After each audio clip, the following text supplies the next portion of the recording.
Hey everybody, welcome back to the channel, or if this is your first time here, welcome. In this video we're going to be building a very particular shader, one which transforms a simple plane into a procedural PBR landscape with animated sea and fully scrollable. All this from a simple subdivided plane and a single material. Now that material, as you can imagine, is reasonably complex. And throughout the building of this material, we're going to be creating a number of custom nodes. Two of those nodes we're going to need from the outset, so let's get started by building those nodes. The two nodes we're going to need are the value mix node and the fader node. The value mix is a substitute for the mix RGB node. It blends together scalar values as opposed to colors. And the fader node serves two purposes. It serves as a high precision substitute for the built-in value input node, and it also serves as a high precision multiplication factor for any given value. It multiplies its input value right here by the factor dictated by this slider. So to build them, we're going to use some math nodes. Let's start with 3 math nodes. We're going to set them to subtract, multiply, and then subtract again. Grab all 3 and press Ctrl and G to turn them into a node group. Now let's create the input sockets. I'm going to press N to open the N panel. Let's have a look. Connect this empty socket to the top socket of the first subtract node, and the new empty socket which appears below this newly created value input socket will connect that one to the bottom of the subtract node. And now I'm going to press Shift A and add a color mix node so I can take advantage of this high precision slider right here. I'm going to set the value to 0.5, so when I connect it to the new socket, I'm going to create a factor high precision slider right there. In my input interface, I can now delete the mix RGB node and connect that factor socket to the bottom of the multiply node. The result of the subtract goes into the top of the multiply. And now I'm going to connect the very first value input socket to the top of the subtract node here, and the result of the multiply goes into the bottom. Result of the subtract goes to the group output, and that is the node complete. Let's give the input socket some names. We'll call them value 1 and value 2. Fac I'm going to leave as it is, and the output value can stay as it is. And there we go. Give it the name value mix and click the shield to keep it forever. That's your own value mix. Use that in your own materials if and when you can. The fader node is a simple matter of a math node set to multiply. It couldn't be easier. Click it, press Ctrl and G to create the node group. Now I'm going to drag down the group input node a little bit, and I can delete that second value. I'm not going to need this one, the second value input socket. Click on this X to delete. And now I'm going to create another high precision slider as I did before. Delete the mix RGB, and this factor goes to the bottom of the multiply node, and I'm also going to pass it directly through to the group output node, just like that. The names are good to go, and that is your fader node. Name it and keep it forever. Now it's time to create a new material and start building our procedural landscape. Before we do, a quick tour of my Blender layout. I'm currently using Blender version 2.83. If you're using a later version, some things may be a little bit different, but I'm pretty sure all the nodes and operations that I use will still be available to you, though they may be differently named. I have a very large node editor window. I have a timeline editor down here for any animation that I might do. My preview window is a 3D view up in the top right here. I also have a properties panel and an outliner panel. In this video, I will be taking advantage of adaptive subdivision. If you look at the modifier panel right here under my subdivision modifier, adaptive, that will be checked on. If that option is not available to you, come to the render properties panel, and here under feature set, choose experimental, and that will reveal this subdivision subheader right here. Roll that down, and these are my settings. You can set these settings to whatever your hardware can handle. I believe the default is 8, but I've set mine to 1 for render and 2 for viewport.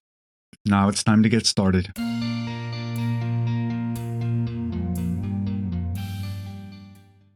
Okay, we'll kick this one off with a coordinate node. And I'm going to use the object output to drive a noise texture. The noise texture will be 2D for my purposes. And I'm going to connect the factor output to a displacement node. And that displacement node gets connected to the material output. Factor to the height of the displacement.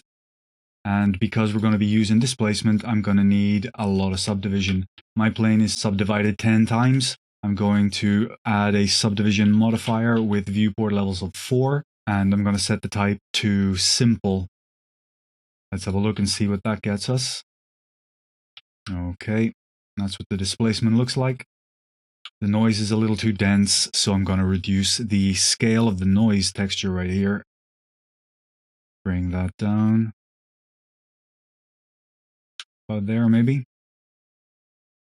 This noise is too chaotic for now. We need to level this out a little bit. There would be some plains and fields and beach areas along the coastal lines.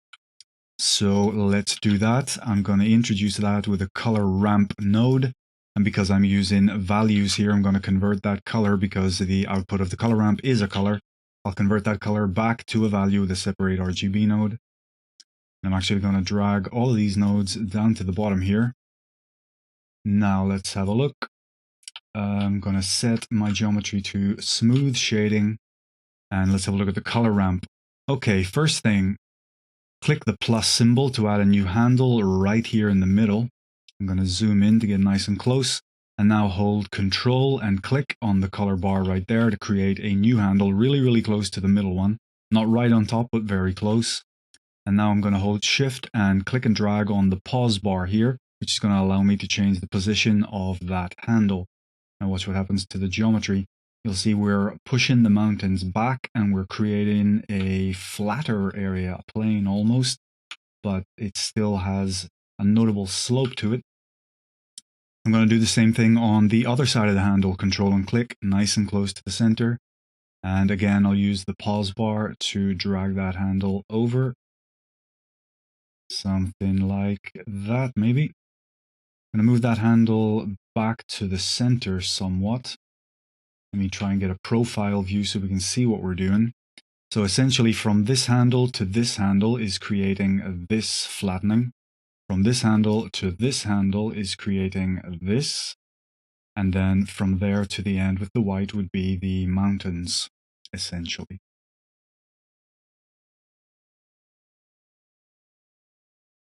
Flatten that out a little bit more, and I'm actually going to change the color of this one. I'm going to reduce the value a little bit to reduce the height of that section of the landscape, just like that.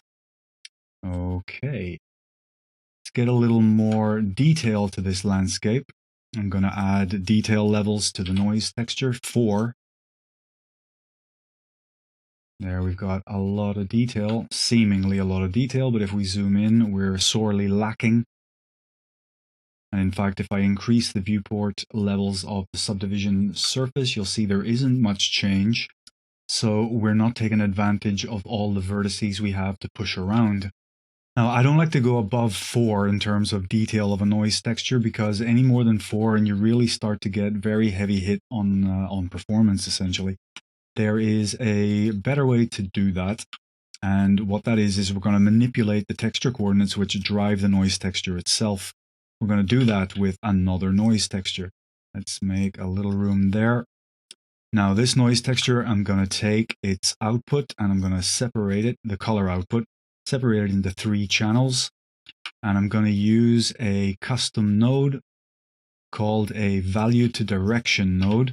What this does is takes the input value, which is the top socket right here, very simply multiplies it by 2, subtracts 1, and then multiplies the result by a given factor, which you can control yourself. This could be considered an intensity or a magnitude control. This node very simply remaps a 0 to 1 range to -1 to 1, changing a value to a direction from a certain point of view. So I'm going to use one of those for the red channel and a duplicate for the green. Now I'm going to drop in a fader node, which is going to control that intensity I spoke of for both of the channels. And now I'll put it all back together into a vector. and I'm going to add that vector to the texture coordinates driving my noise texture. A simple matter of a vector math node set to add. There we have it. I'm going to reduce the detail of my noise, if you will, but I'm going to increase the scale quite a bit. I'm going to push it up to 30. Let's try that.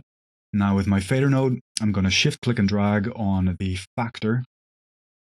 Let's try and get a look at all the different levels here. We got mountains, forests, plains, and the seabed right there. So let's see what happens.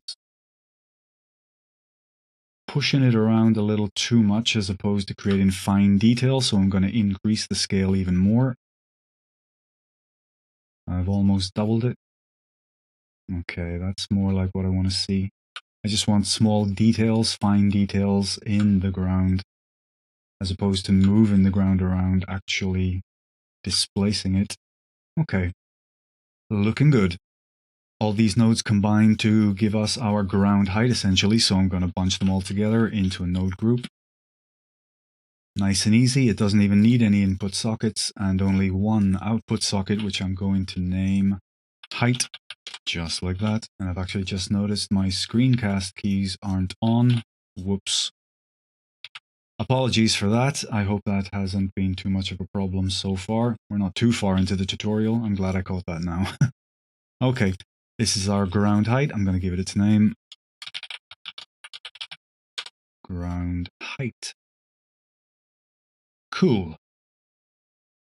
Okay, the next step is we're going to use the height information coming from this node, which is also creating our displacement right there. This is essentially the height map for our terrain, and we're going to use that information to color our terrain, to introduce different layers, different material layers.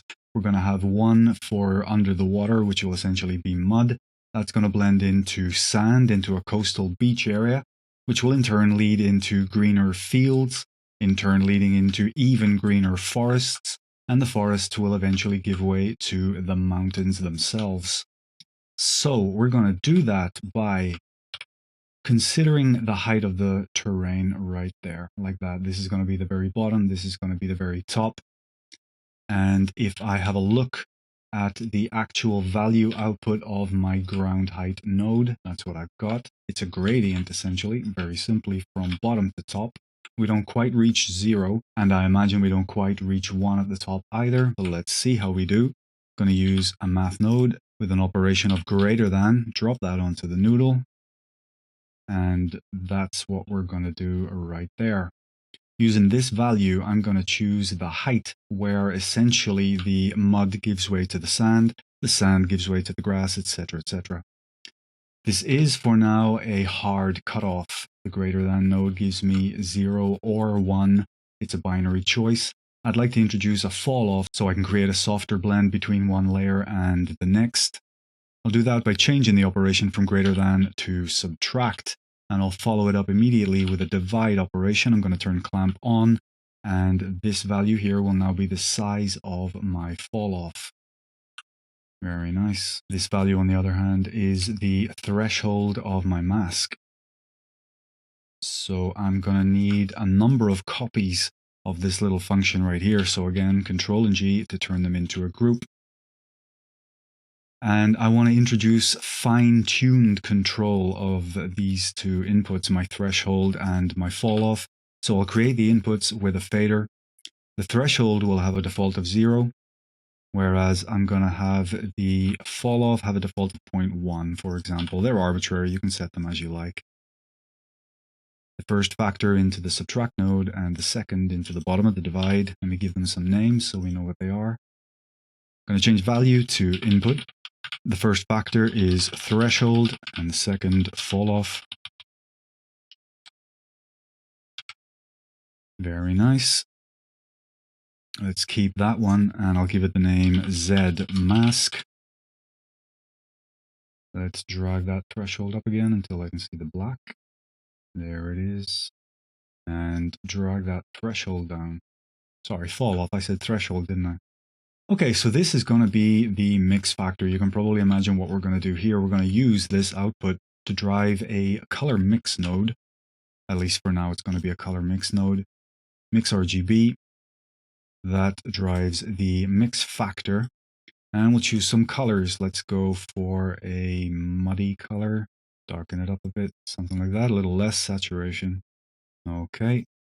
And now something a little more sandy. Okay, now if I preview the principled shader and plug this into the base color, there we go. Come back down here. Actually, I'm going to drag these nodes a little closer together like that. And these come over to the left. Now I can adjust the fall off to soften that edge substantially. So something like that. And let's just make sure that all of this flat surface is sand predominantly. There we go. Moving swiftly on, let's create a duplicate of this layer. This is essentially going to grow into a PBR layer. So from here on out, I'm going to refer to it as a layer, even though it's only 2 nodes. Shift and D to duplicate. We'll drag these over to the right. And let's flip over this noodle. And now this one goes into the top color. This sandy yellow, I'm going to change to a grassy green. Darken that up and a little less saturation maybe. Actually, no, I'm going to brighten that one. There we go. Okay. I'll make the fall off a little sharper and raise the threshold. Bring some of the sand back in at least. Again, up with the threshold. Okay. And that's the grass. Let's get another layer. Going to drag everything over to the left, create a little space. Control Shift and D to duplicate these nodes and keep the connections. I'm going to cut that noodle, and this one I'm going to swap over to my new mix. This one goes into the top, and I'm going to darken this green a good bit and increase the saturation. This is going to be the forest. Reduce the fall off to something significantly smaller, 0.005 for example, and raise the threshold a little bit. There we go, we've got our forests. And the final layer will be the rock of the mountain. Actually, it might not even be the final layer if we introduce a snow layer on top of the rock, but we'll see how we do again. Cut that noodle, flip over that one, and this goes into the top of the mix. Change this to a rocky gray, something like that. Increase the threshold. I'll try to line it up with the bottom of the mountains as far as the geometry is concerned. A little something like that. Okay, we're definitely off to a good start, I would say. Okay, next up, I'm going to tackle the sea, the water, the lakes. Let's address this very deep area here, so we'll see the water as soon as possible. We've got our ground level here, so let's introduce our water level. I'm going to use a very simple fader node. You can use a value node if you prefer, but the fader node will give you more precise control. We'll introduce the water geometry with a math node on the ground height noodle, which goes to the displacement node. Drop that on there, set the operation to maximum, and plug the result of your value node or your fader into the bottom. And now, when you drag this up, you can see the geometry start to flatten out, and we're introducing the water plane. You can drag it up as high as you like. Cataclysmic flood conditions going on here. So let's drag that right down.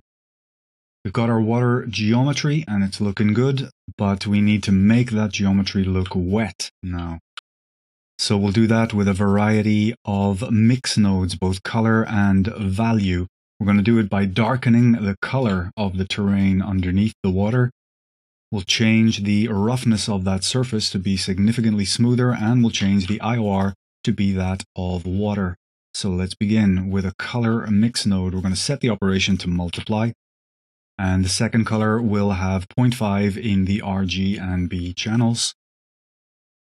Duplicate this maximum node and set the operation to less than. So this will give us white or 1 everywhere where the ground level is less than the water level. So this is essentially our water mask right now.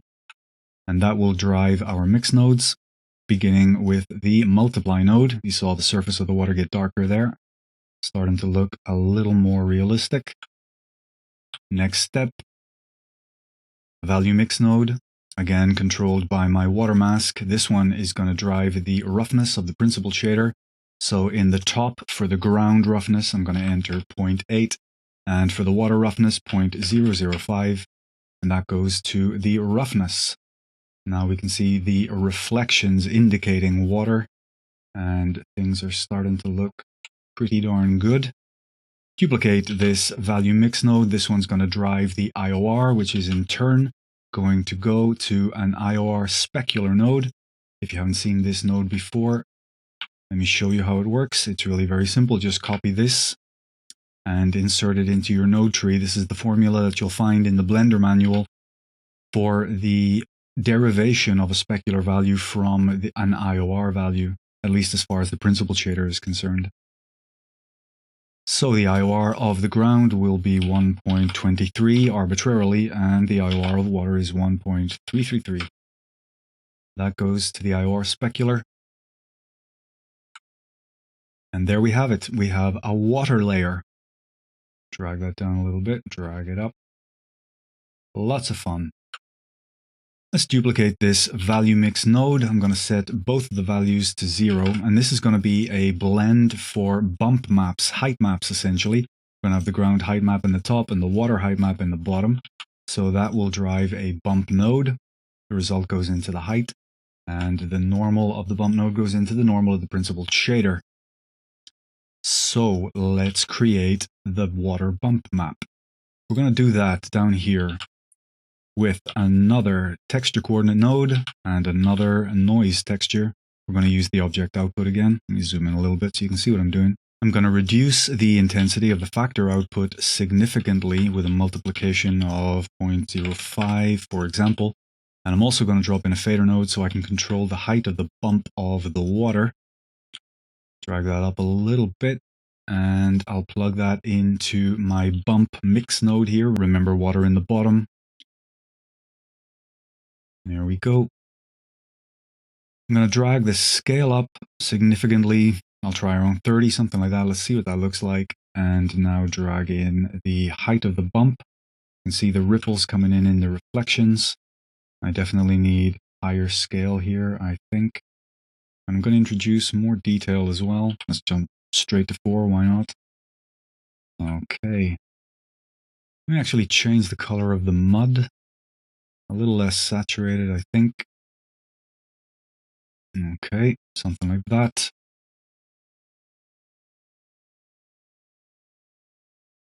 And our water is definitely looking good, or beginning to look good at least. These erratic polygons here that you see happening as a result of the introduction of the water layer can be taken care of with a higher level of subdivision. Very simply, you'll see if I bump it up to 5, it immediately gets a little better, and if I turn on adaptive subdivision, the problem goes away entirely. There you go. I'll turn off adaptive subdivision again, just for viewport speed and responsiveness. Next up with our water features here. Actually, first I'm going to drag all the water mix nodes right there. This water surface node arrangement and the whole principal shader, drag it all way over to the right. Create myself a lot more space. And I'm going to actually bring over the less than node as well, just to avoid that mass of noodles. Drag up the surface noise a little bit just to keep it out of the way. And what I'm going to do is duplicate this node one more time. If you remember, this is the maximum node, taking the ground height in the top and the water height in the bottom. I'm going to change the operation to subtract, and I'm going to flip the noodles over. So now this is water height minus ground height. And if I preview that, you'll see that what that actually gives me is essentially a depth mask for my water. You'll see out here where the water is deepest, the value is highest, or the color is brightest. Let me go back to principal shader right there. Now, the depth mask is an incredibly important little piece of information. You can do a lot with it. Let's begin with a simple change to the color of the water right here after the water darkening, the wetness darkening introduction. Let's add another mix RGB node. I'll drag the factor down to 0. And here you can do a number of things. You can give the water its own color, for example, green, greeny blue, whatever you prefer. You can also use it to introduce like sand, soil, particles, that kind of thing, something that might be floating in the water, which you would see more prominently, or you would note more prominently in deeper water for sure. I'm going to do a greeny blue color for, I suppose, a tropical kind of water maybe. Again, we'll see what it looks like. Darken it just a little bit, not too much. Let's have a look at my depth mask again. I'm going to need a multiplication control. So I'll add that right after. As a matter of fact, I'm going to go for divide so I can use smaller numbers instead of bigger numbers. Turn clamp on, and you'll see that when I reduce this number, that white starts to get more intense. So if I use that to drive the mix factor of that mix RGB node, there's the color that I chose. Looks a little out of place. I'm going to change that up. I think it needs to be either more green or more blue, but not both. Too purple, something like that. Just desaturate it. No, that looks like milk. There we go. All right. That'll do for now. At least as far as the color of the water is concerned, we can do a lot more with our depth information. What we're going to do is introduce edge ripples right here on the coast where the water meets the ground. Duplicate the depth mask. Let's get another preview. Okay. First thing, I'm going to multiply it. This is going to be a control factor. So for now, I'm going to set it to a default of 1. Another math node. This one gets set to sine. And now I can increase this multiplication. And you can see that I'm starting to create waves. Unfortunately, these waves are both in the water and on the land. So we're going to have to create some masking to take care of that. But first things first. To address the height of these waves, it's a good idea to very simply divide them by the same value you enter here into the multiply node. So I'm going to grab a value, copy and paste this value into my value node, and then another math node, function of divide, and that goes into the bottom. For now, I'm going to turn that height manipulation off because I want to see these waves a little more clearly in my viewport. Now then, to create this mask that we need, two things. We need to remove the waves entirely from the ground. We can do that, as you can imagine, with a duplicate of our water mask node right up there. We'll do that in just 1 second. The first one to tackle is one that we're going to use to fade the waves out as they move away from the edge. So we don't want to see waves in the center of the sea here, only at the coast. So that's going to be done with another copy of the depth mask. This one we're going to divide by a small number again. Something like that. I'm going to turn clamp on, and then I'm going to invert the result by subtracting it from 1. And now you can see that I can increase the size of this mask further into the center of the water, essentially into the body of the water. So I'm going to use that to multiply the result of my waves right here. Multiply, and the mask goes into the bottom. There you can see the fading out in the center of the water. And I'm going to multiply this fading mask by a hard mask, another duplicate of my water mask right there. Drag that down the bottom and multiply this result by that mask. Multiply, mask into the bottom, and there we go. We've got waves and only on the sea. So I'm going to turn my height manipulation back on, preview the principled shader. Let's zoom in a little bit. I'm going to get a height control in the shape of a fader node.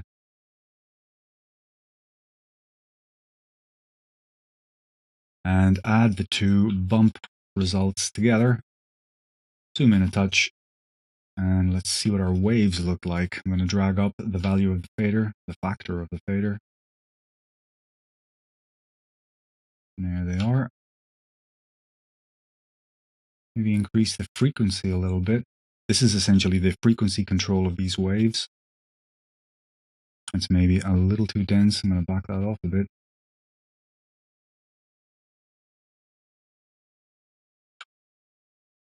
Now, to get a better idea of how we're doing with our waves here, I'm going to animate them, see them in motion, and see what that looks like. We'll do that right here before the sign and the multiply supplying that sign. Let's grab all of these nodes, drag them over to the right just a little bit. Get another math node, set to add, and that goes on to the result of the subtract, and now this is going to be our time input. You drag that up, you can see the waves moving towards the coast. They go very quickly, so I'm going to get a fader node for fine control. Just a second. There we go. Okay, dragging them in nice and slowly. Drag the height down a little bit, soften the effect. And let's look at the fading as we move away from the edges. Okay, that should be minimum fading right there. Bring in a little more. See what the lake looks like. Looks very noisy. Okay. I'm going to use the same animation value that I have here to animate the edge ripples, to animate the surface ripples, the surface waves, if you wish. I'm going to do that like I did before by affecting the noise textures, texture coordinates with a vector math node. And I'm going to press Control and H to semi-hide or minimize this node. Basically, it removes all the output sockets that you're not currently using. Creates a lot more space around the node. Very useful. Because I need a combine XYZ because I need to add a vector here clearly. And I'm going to use the same fader node, the same socket, to drive the Z input of my noise texture. Let's have a look and see what we've got. I'm going to actually turn off viewport denoising for a second. See what it looks like. I think the surface waves are too fast relative to the edge waves, so I'm going to use a multiply to reduce that by a factor. Let's try half, see what it looks like. Yeah, that looks much better. I hope you can see that on YouTube. There's a lot of noise going on. Let's try over here. It'll hopefully be a little better.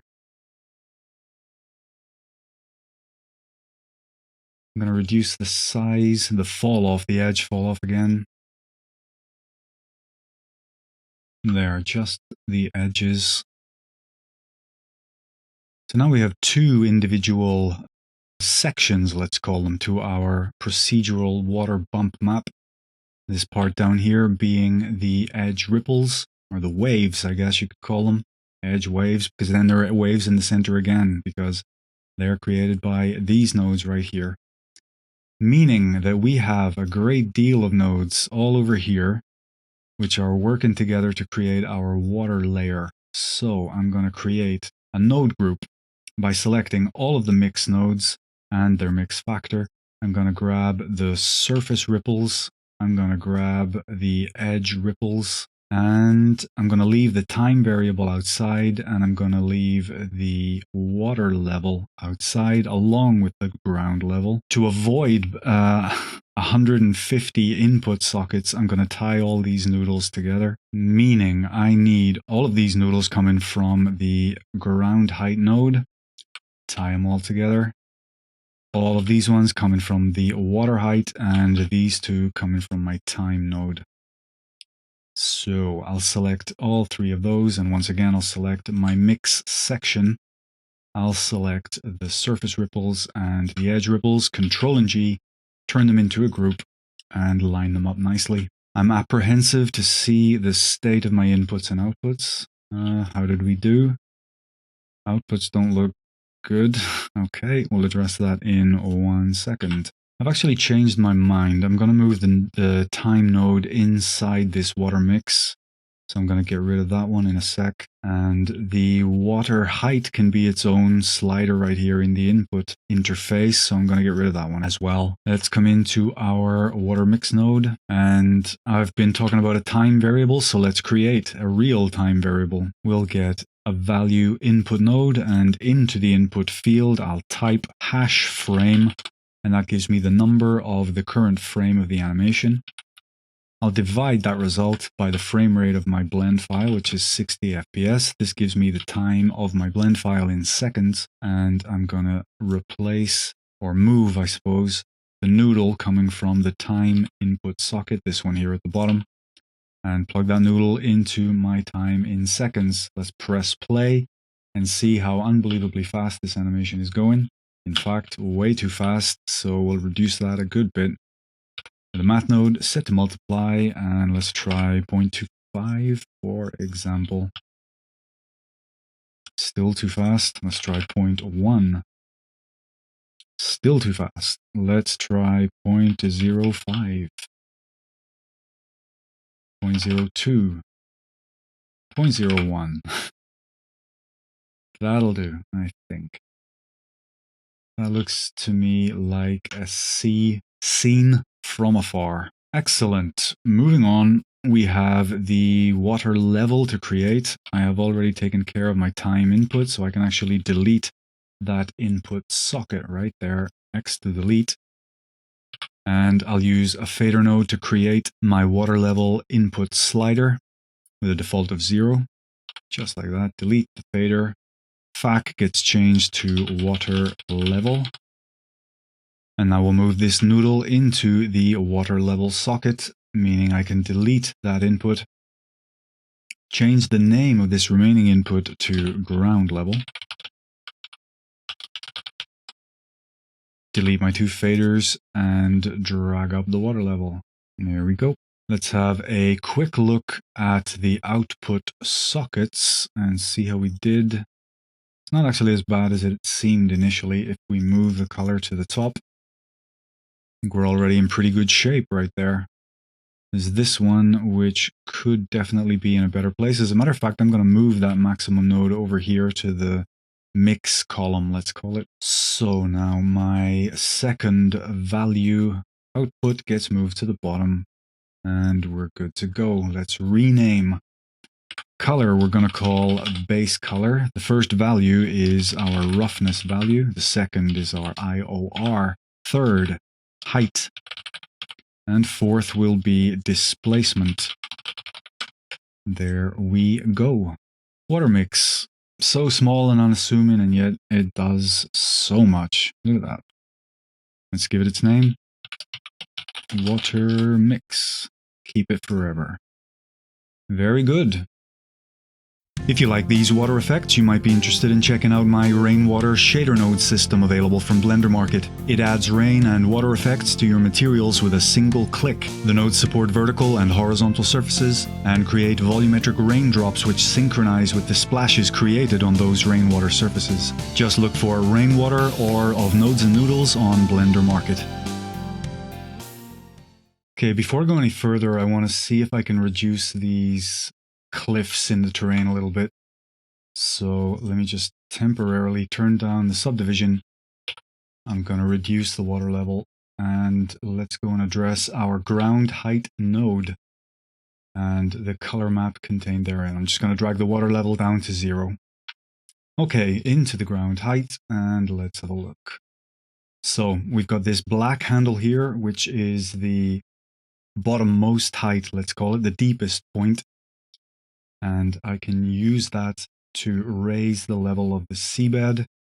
Now this first handle here is where the seabed meets the beach, essentially. Drag that down a little bit. Just like that. And let me zoom in a little bit, and I want to do something with the forest area here. Let's begin by moving this handle a little closer to the beach. And I'll click on the third handle, but I'm not going to change the position. I'm going to change the value, so I can just lower everything down right like that. Okay. And the mountains, I can make them a little bigger. I'm going to change the position of this handle now. Drag it downwards. More mountains. And I'm going to reduce this color to make the mountains just a little shorter. Something like that. Okay, now then, another quick look at our layer heights. I've changed the height of the terrain, so it makes sense that they no longer make sense. I'm going to reduce the forest layer and the rock layer. Just like that. And that looks pretty good. Let's bring the water back in. There it is. Okay. We're definitely getting somewhere now. I think we can also do a little more with the noise of the terrain, in particular with the mountains right here. Let's introduce some more levels of subdivision and get a good look at the detail. I'm just going to jump straight to adaptive so we can see maximum detail.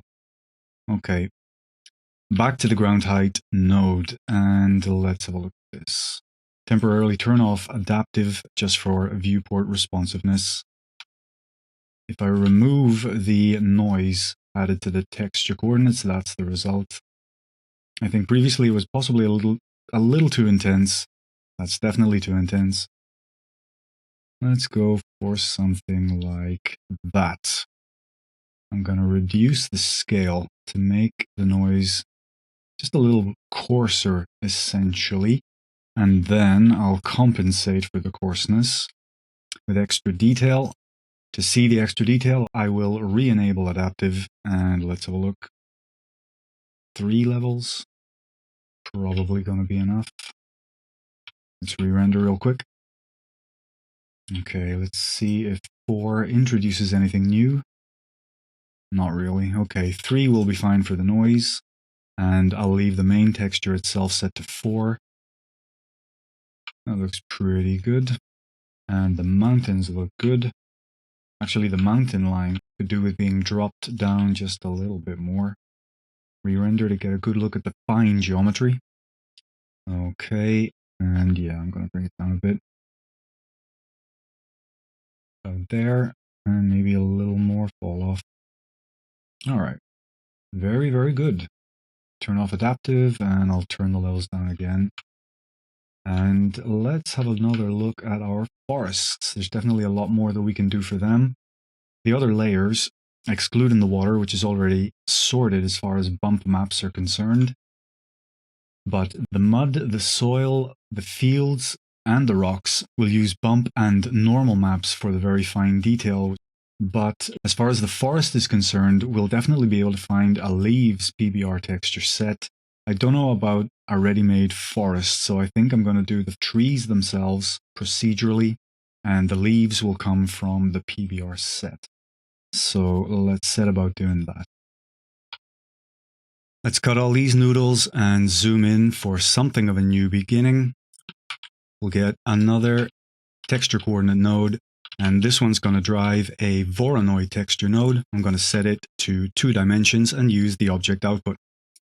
Let's plug the distance output into the height of the displacement node, and that gives us this result. You can see the underside of the geometry is much more interesting. So I'm going to invert the result of the Voronoi node. With the math node set to subtract, the Voronoi result goes into the bottom. And that gives me a series of cones. Now, if I activate the clamp function, you can see that that brings in a floor for me. And if I change this 0.5 up and down, that seems to push the cones through and into the ground. If I add another math node after this one set to divide, and I'm going to set the divide node to clamp, so the clamp on the subtract is now superfluous. I'm going to use a value node to drive both of these math nodes into the top of the subtract and the bottom of the divide.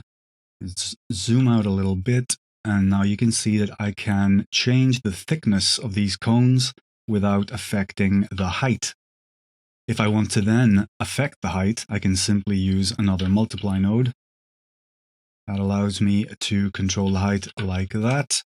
And to keep the height of the cones consistent with the width, clever little trick is to divide the result, the height result, by the same factor that you use for the scale of the Voronoi. So again, I'll use another value node, set the value to 5, and that drives the scale and the bottom of the divide. There we go. Now my cones make a little more sense. Let's take this a little further. We have some fir trees, some conical shaped trees. We can make the trees a little more round with a sine function, but just before the sine, let's multiply the result by pi divided by 2. Duplicate this math node, and now we'll introduce the sine function, just like that, and follow it up with a square root. There we go. One final step, I'm going to use a value mix node to blend back and forth between the original, unaltered, like this, and my altered version right there. The result of the mix goes into the top of the multiply, and now I can blend back and forth between cone and dome. So in terms of controls for this geometry, this tree geometry, I have a fattening control, if you wish. I have cone to dome, and I have a height control. Now I'm going to get some random numbers to drive all those variables. I'm going to use a separate RGB to break apart the color result of the Voronoi. That gives me 3 individual channels of random values per cell. Back to the principled shader. Now I'm going to use the green channel to drive my dome control, my dome blend. But as opposed to mixing between cone and dome, I want it to be one or the other. I'm going to make it a binary choice with a greater than node. And now I can use this variable to change how many domes I actually get. If I set it to 1, I get all cones. If I set it to 0, I get all domes. So we can consider that an artistic control where you can decide yourself how many cones and domes you want to see. Next up, our random height. I'm not going to drive the random height with a random value from the color over here because that would be from 0 to 1, and I don't want to reduce the height as far as 0, and I would actually like to exceed 1. So I'll use the blue channel to drive the mix factor of a value mix. I'm going to set both values to 1 temporarily. And now I can set a minimum height here and a maximum height here. I'll drag up the maximum height a little bit and reduce the minimum. There we go. We've got a significant amount of random to our trees. Next thing we're going to need is a mask to set the trees apart from the ground right there. Very easily obtained by duplicating this subtract node and changing the function to greater than. Preview that and you'll see you've got your hard mask for the trees. So we could, for example, let's come over here and duplicate this color mix node. This would be the color of the trees. And handily, I've got a ground style brown in the top color. The greater than node will drive the mix factor, and the color goes to the base color of the principled shader. And would you look at that? How cute are they? We can randomize the color as well. We could use the final red channel that we have here to drive, for example, a hue saturation node. The red channel is going to go into the factor of that node.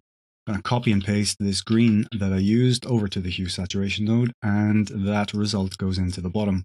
And now I can use the settings of this node to change up the look of the trees, well, of some of the trees. Change the hue, drop it down a little bit to make them a little more red, and possibly increase the saturation, maybe darken them a little. I think that makes them look too similar. I'm going to brighten them. There we go. We get a nice mix. Let's have a look at a much larger scale.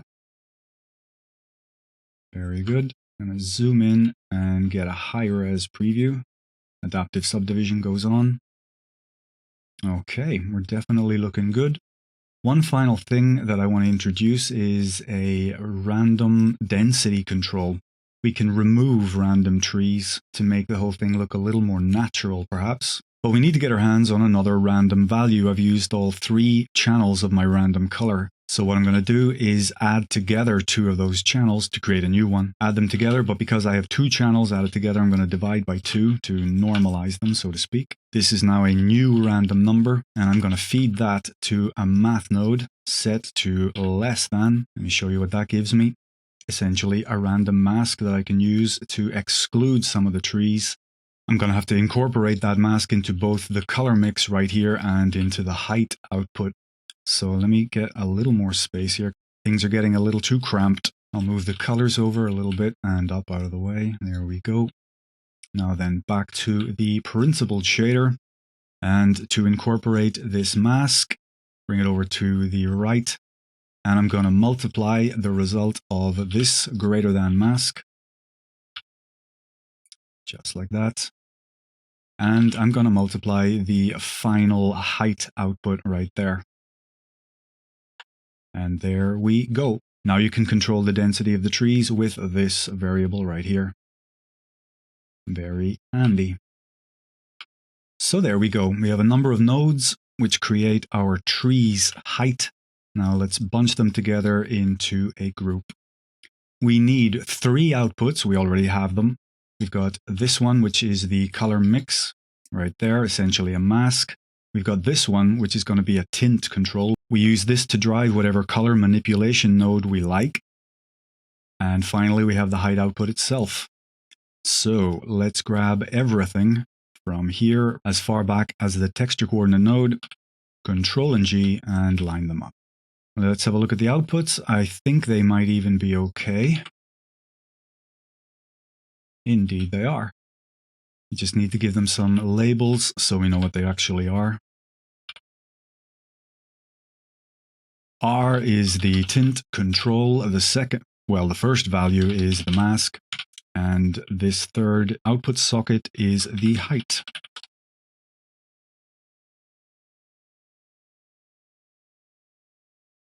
Here's our node, and I'll call it trees height. Nice. We don't need those, and cut that noodle, and let's go back over here. Actually, no, I'm going to leave that node there and grab all of these ones and bring them over to the right.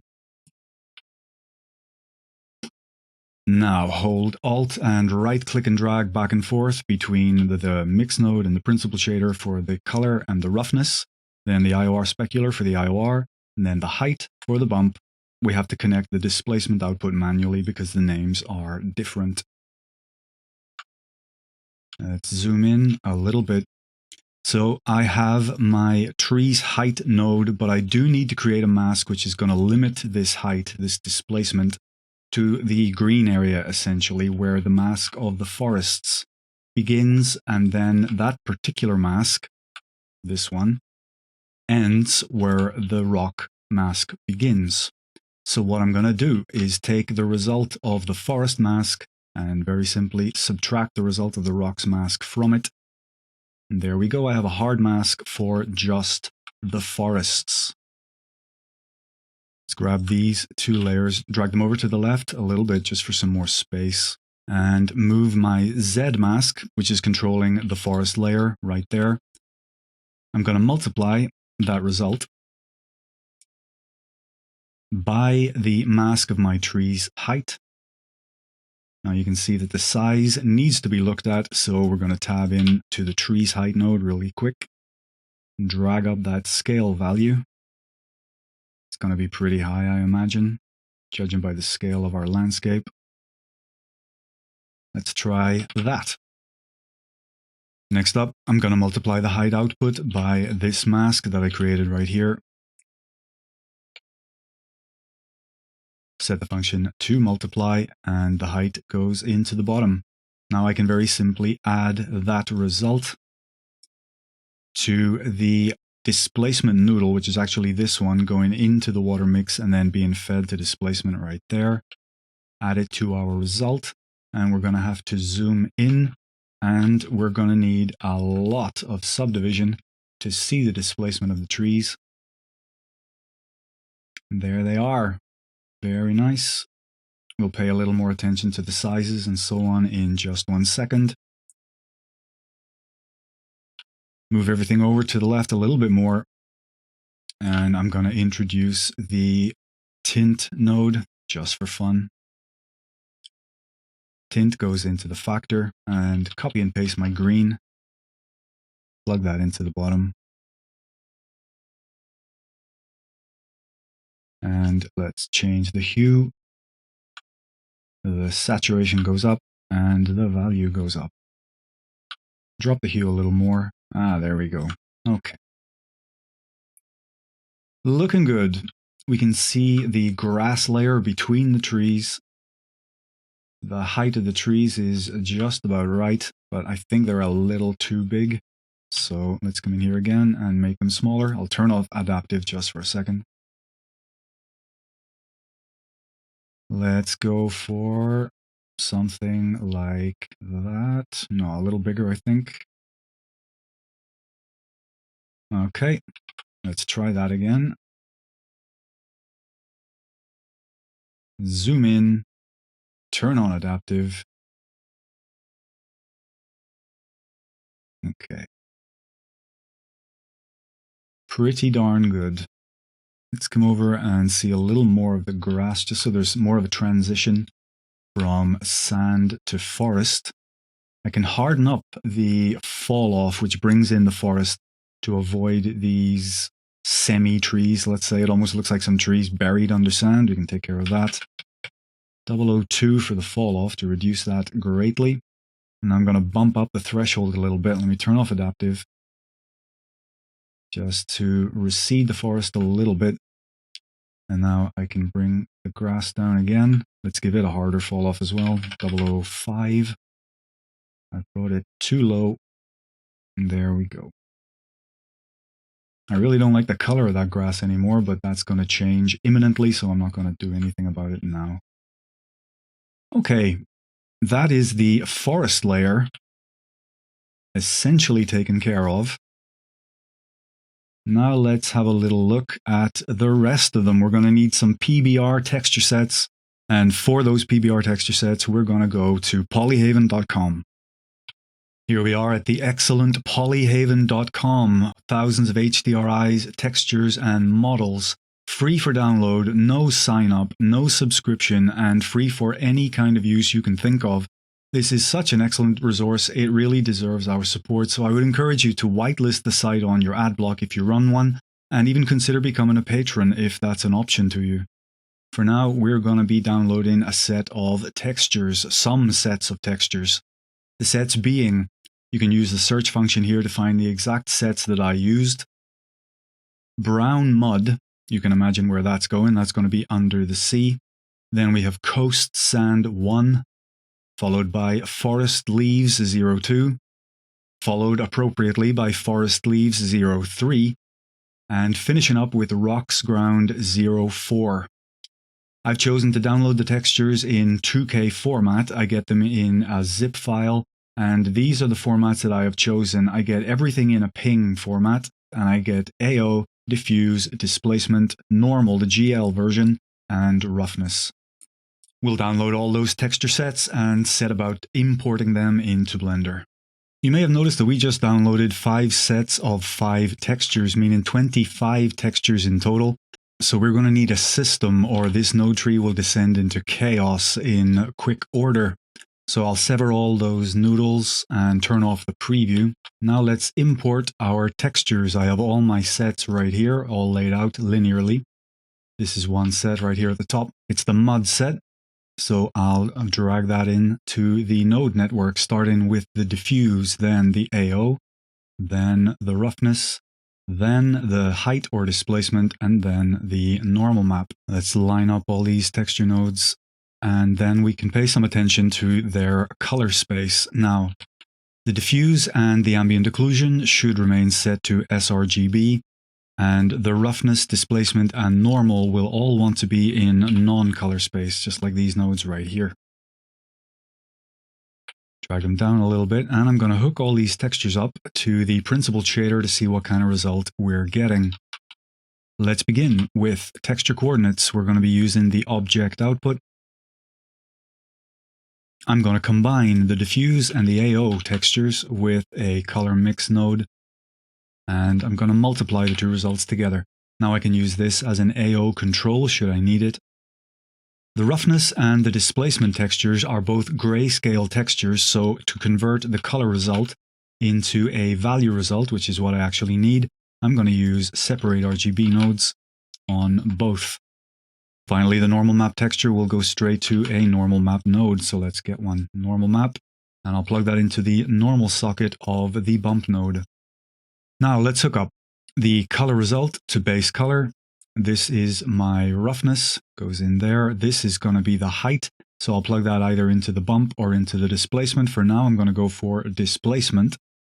And that means that I'm going to hook my normal map texture to the normal map node. And then that normal map node gets connected directly to the principled shader. Let's have a look and see what we've got. A bit of a mess, and that is because of the displacement and the height map. We have to adjust the height map output very simply with a multiply node. It'll need to be reduced significantly. Let's try something like 0.15. I'm going to turn off adaptive subdivision just to speed up my viewport here. That looks a little too much displacement for this particular texture. Let's try 0.05. That looks significantly better. Okay.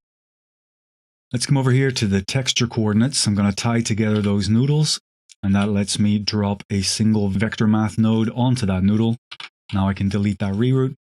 I'm going to enter defaults of 1 and set the function to divide, and this is now going to be a scale control for my textures. Just like that. So I'll grab a combine XYZ node. I can plug one value into all of these input sockets.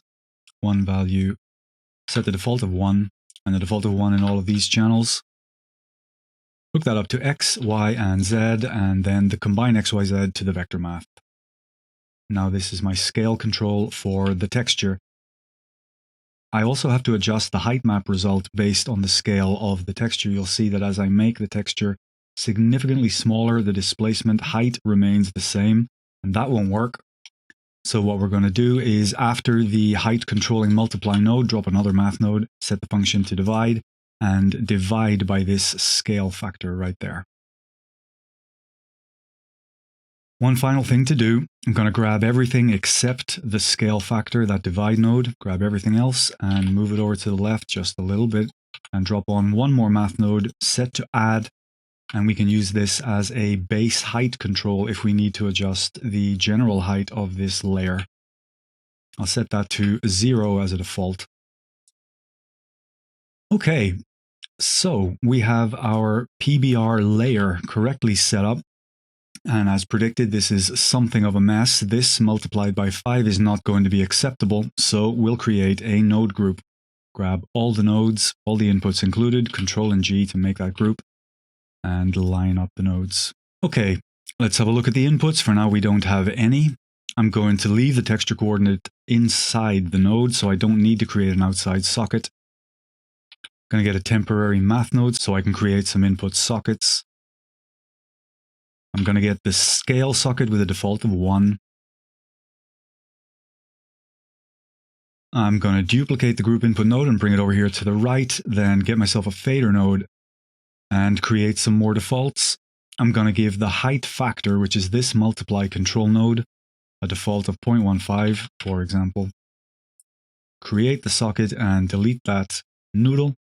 Set the factor to 0 and create another precision slider with a default of 0. And this one is going to control my base height right there. So let's give these input sockets some names so we actually know what they do. That'll be input, and then we have height fac and base height. Just like that. Actually, no, that's not input, that's scale. We don't have an input for this node. So let's hook up that scale socket. There we go. Check my defaults. That's the wrong socket. There we go. Check the defaults. Has a default of 1. That's good. Height 0.15 and base height 0. Very, very good. If you want to expose the AO control, that would be it right there. I'm not going to do that because I'm not going to be adjusting the ambient occlusion from the shader. Let's give our output sockets some names. As always, base color, roughness, height, and color. Ah no, it has inverted my sockets on me. Sneaky blender, height, and color. There we go. Very good. Luckily enough, we don't actually have to do this for all 5 of the texture sets. What we can do is duplicate this node. I'll turn off the preview temporarily and cut the noodles. And give this node a name. This is going to be my mud PBR set or texture set. And let's keep that one. Now I'm going to duplicate the node, and then I'm going to make another copy of the node network contained within the node by clicking on this number. Now I can change this name. This is no longer mud PBR set. I'm going to change the textures inside, and this is going to become the sand PBR set.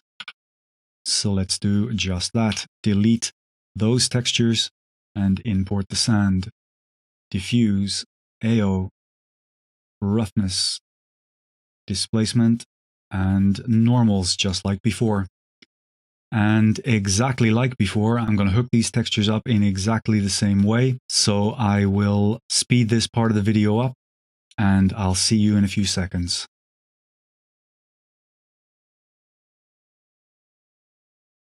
Okay, so I have my 5 PBR texture sets right here, and now I'm going to test them all in turn to check their height maps and get some correct settings. I've already done the mud set, so we'll pass straight on to the sand set, hook it up, and get a preview. Height into displacement, color into normal map. Let's try 0.1, a little too much maybe, 0.08. Okay, that'll work well. Cut the noodles and bring over the next set. Let's try this one. All right, I'm going to need some more height here, I think. 0.15. No, that's too much. 0.1. There's this single little hill here which could catch the eye quite a bit if the texture starts to repeat. But I will try it like that and we'll see how we do with 0.1. Okay, that's the grass. Now let's have a look at the leaves. This texture is going to go on top of our procedural trees height map. Yeah, it looks pretty good already. Maybe a little more. Try it. 0.1. No, too much. 0.07. 0.06. 0.06. That'll be the one. And the final set, the rock set. Let's have a look. Definitely need more displacement for this one. Yeah, 0.15 looks good. Try a little more. 0.2.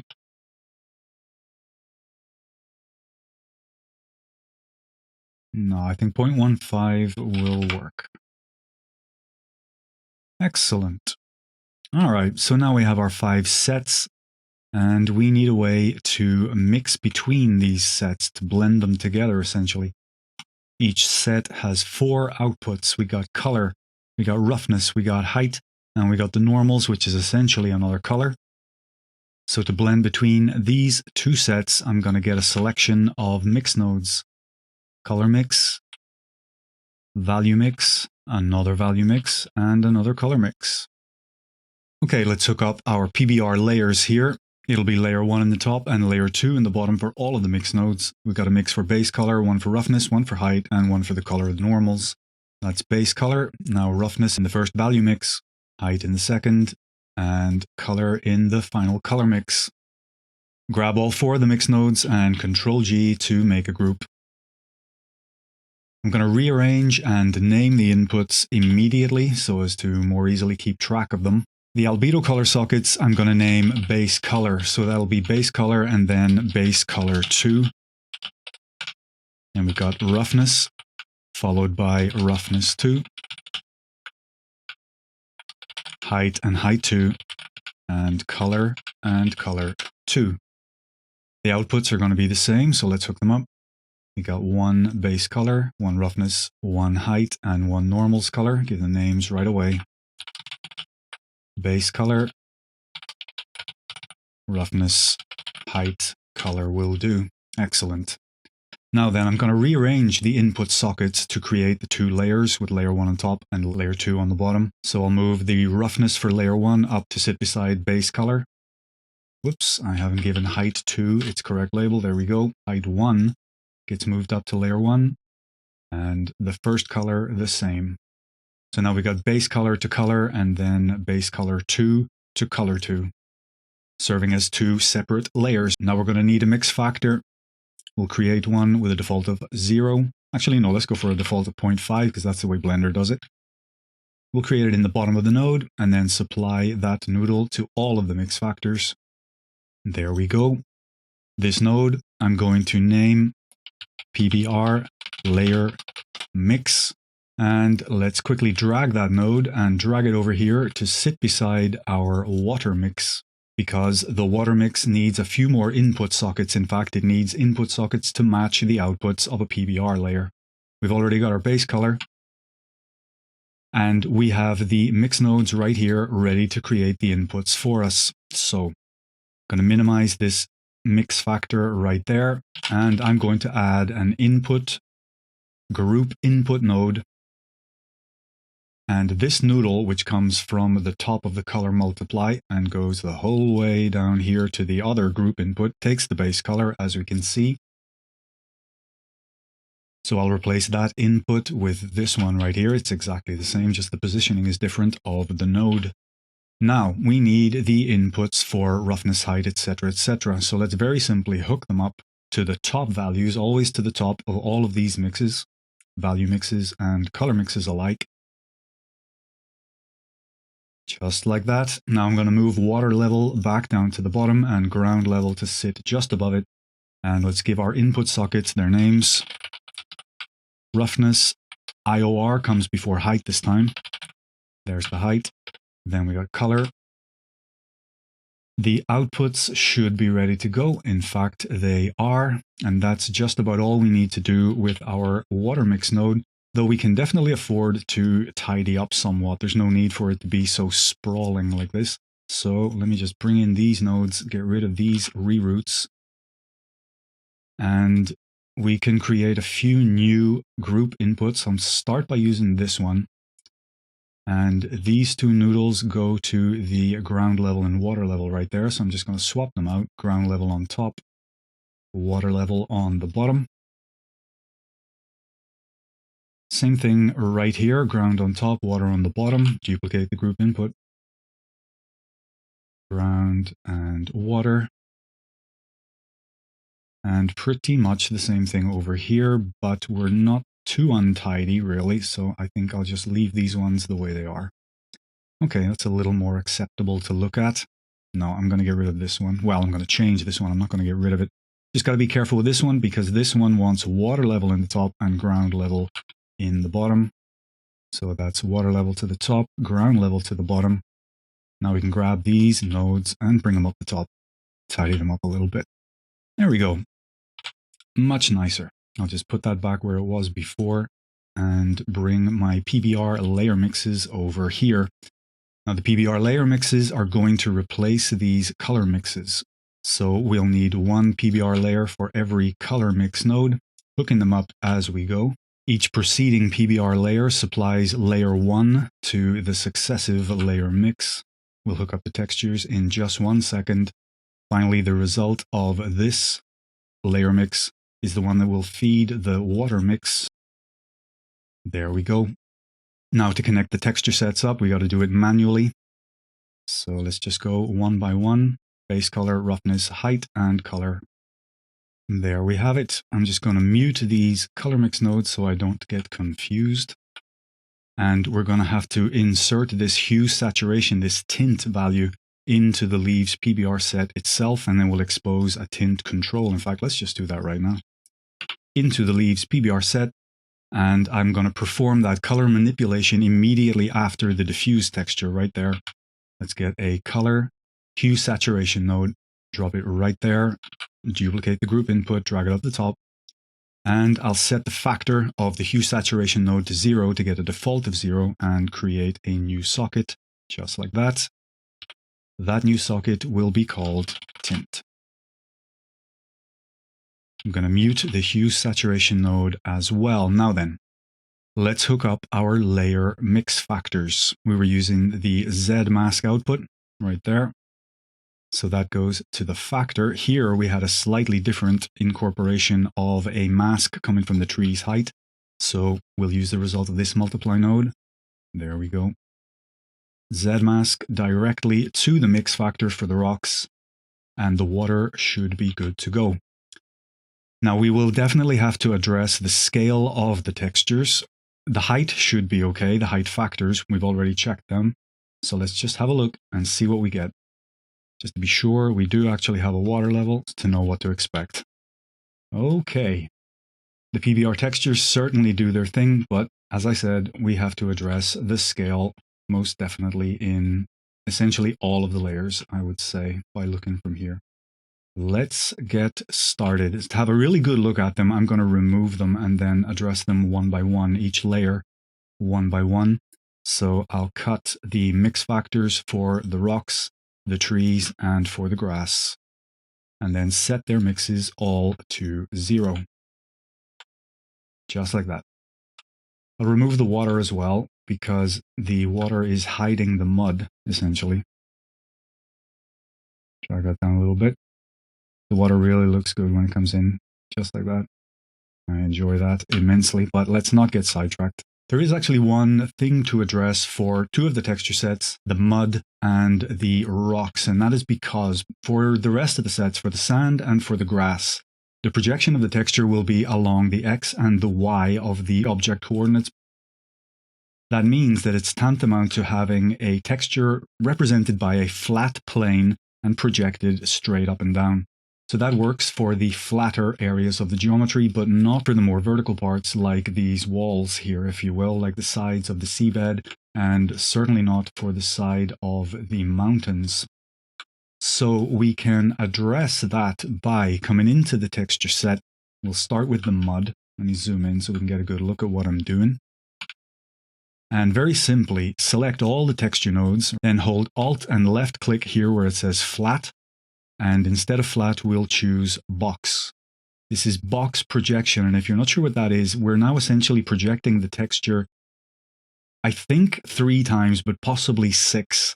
It's being projected once for X and Y, once for X and Z, once for Y and Z, and possibly again all 3 of those variations, but with inverted values. I'm not sure about that, so don't quote me. In any case, that is the reason for which we get a much more pleasing result on the vertical sides of geometry. So we'll do the same thing for the rock layer. There we go there. Okay, select all the textures and hold Alt and left click on flat and change that to box. Now we won't see that result for now because we haven't incorporated the rock texture.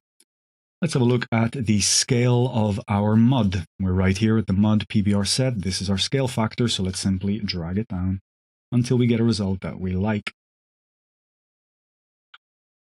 That could work. We're experimenting for now. We're absolutely free to change these values if and when we see fit. Come down to the sand layer and reduce that scale. Zoom in perhaps, but not so much as to lose track of the scale of the landscape. Remember, we are dealing with a significantly large section of landscape right here. Just adjust the textures until they look good to your eye, essentially. That'll do for the sand. Let's bring in the grass. Okay, this is going to need to be significantly smaller. Something like that, for example, maybe. Let's try it and see how we do. Zoom out every now and then and just check for tiling of the textures. I can see that this texture is introducing furrows like that. I might be able to eliminate that a little more by scaling up ever so slightly. If those lines are broken up by the elevation of the geometry, it'll help. Okay, that's the sand. Let's have a look at the trees. Okay, zoom in.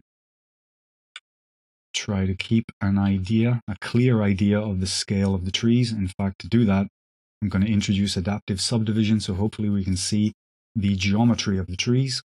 I can already see that this leaf texture is very dark, so I'm actually going to lighten that up a little bit. Drop in another hue saturation node right here before the previous one that we introduced before. Set the factor to 1, and I'm going to drag up that value to lighten the texture. Right up to 2. Okay. How about more saturation as well? And possibly a little shift in the tint towards the green. Okay.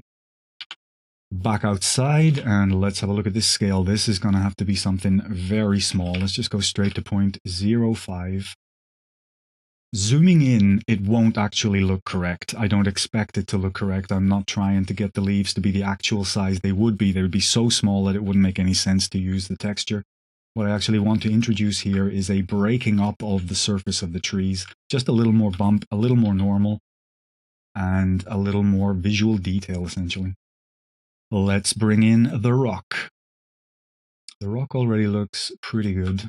I'm almost loath to change the scale, but I'm going to. I think it's a good idea. Adjust your textures to your taste. It's your work, your creation. Make it the way you like. Yeah, we'll leave it like that for now. We're free to change it as we wish, if we wish, when we wish. Let's bring that water back in. Let's flood the terrain, see what happens. Looking good. Very, very nice. Okay. And final thing, let's introduce the random tint to our trees. Come over here, grab the tint output of the trees height node and plug it into the tint of the leaves PBR set. Now we tab into the leaves PBR set and make some adjustments to this hue saturation node, the second one in the chain, the first one we created. Zoom out a little bit. Now then, let's begin with a shift in the hue. Okay, that definitely sets them apart. Let's try to lighten them as well, and a little more saturation. Let's try to go the other way with the hue, actually. We'll make them more green. No, we're going too blue, I feel.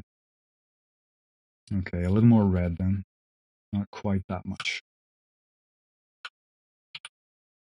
Let's see if I can get a nice zoomed in look at the trees.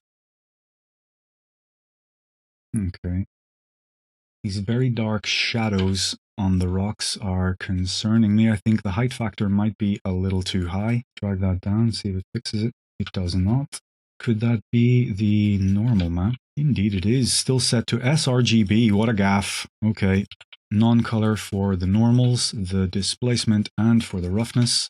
Let me check the rest of the sets. Not the mix, the set. This one as well. Non-color, non-color, non-color. I think from here on we should be okay.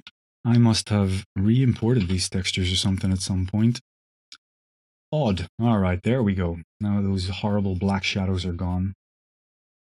To recap, make absolutely sure that your roughness, displacement, and normal textures are set to non-color, in particular if you're using ping versions of the textures. If you've imported your normal map as an EXR, Blender will actually set the color space of the node to linear, and that will be correct and automatically set for you, so leave it that way.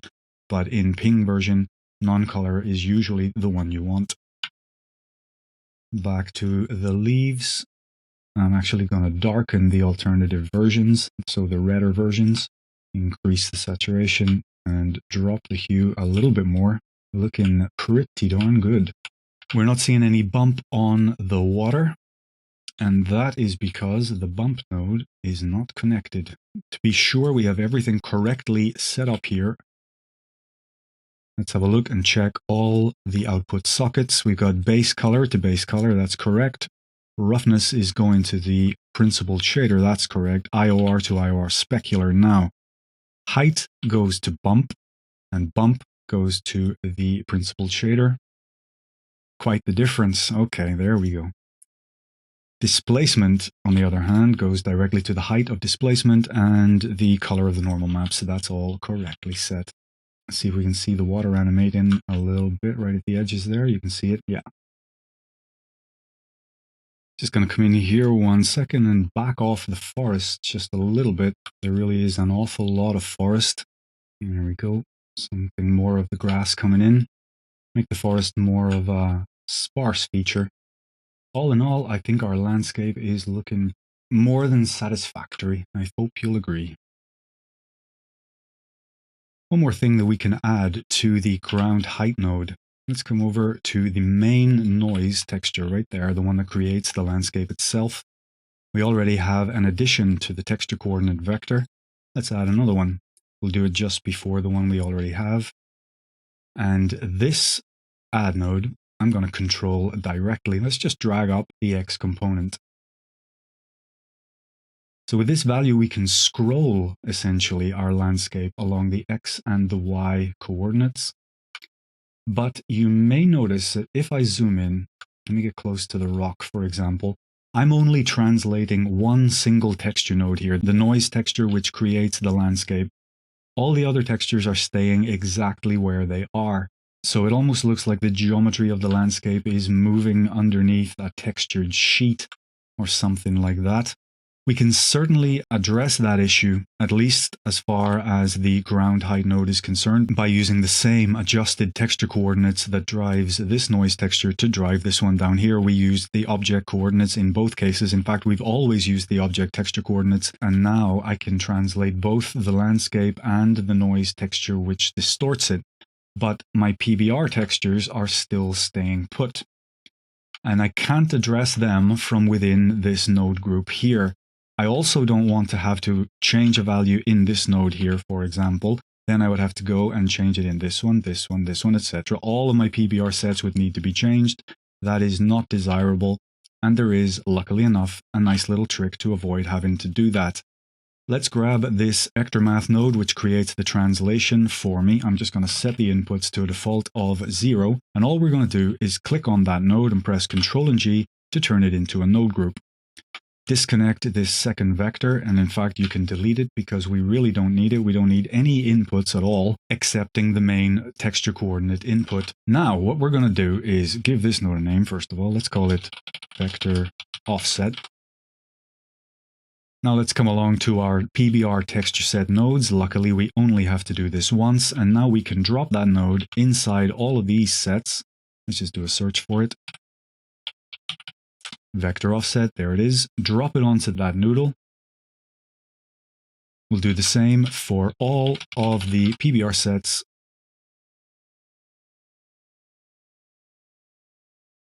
With the PBR sets taken care of, it's up to you. If you want to offset the effects of the water mix as well, you can certainly do that by affecting this texture coordinate.